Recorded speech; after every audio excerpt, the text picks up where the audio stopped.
This is the Greer Welding Shop, and we supply prefabricated structural steel components for oil companies on the North Slope.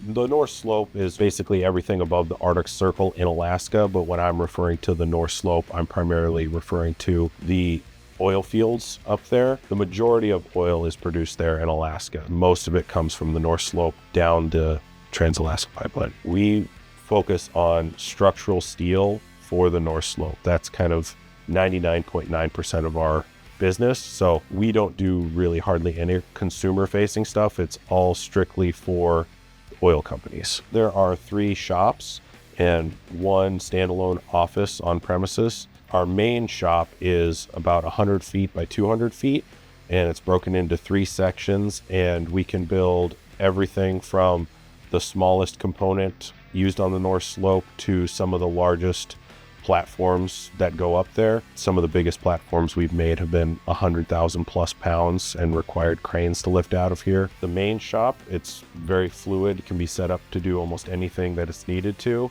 And then we have a smaller shop too, that's primarily set up for welding saddles, which hold up cross-country pipelines on the North Slope. The large range of what we do is kind of a condition of who we work for and the location where we are. We have to have our materials and our welded typically tested down to -50 degrees Fahrenheit. During the install season, it's typically -20 is like ideal conditions for install.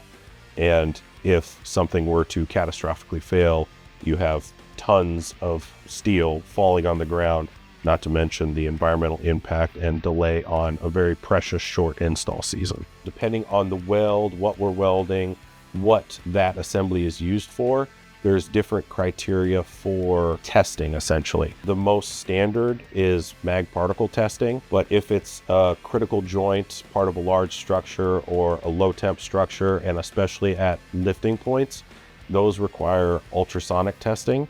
And that's basically like when you do an ultrasound for pregnancy, it's kind of a very similar piece of equipment, except for instead of looking at a baby, you are using the same technology to look through a weld, and it will send back different signals if there are cracks or density differences in the weld.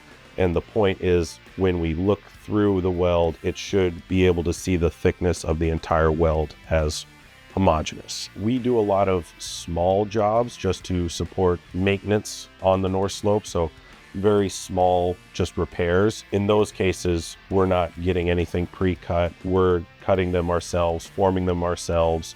A lot of the guys out in the shop are trained on very small assemblies, small welds, to very large welds for lifting 100,000 pounds.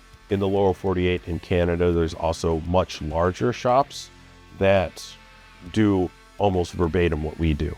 But our advantage is we can do what those other shops can do, but on the doorstep of the North Slope. There is no other town, city, anything between us and them.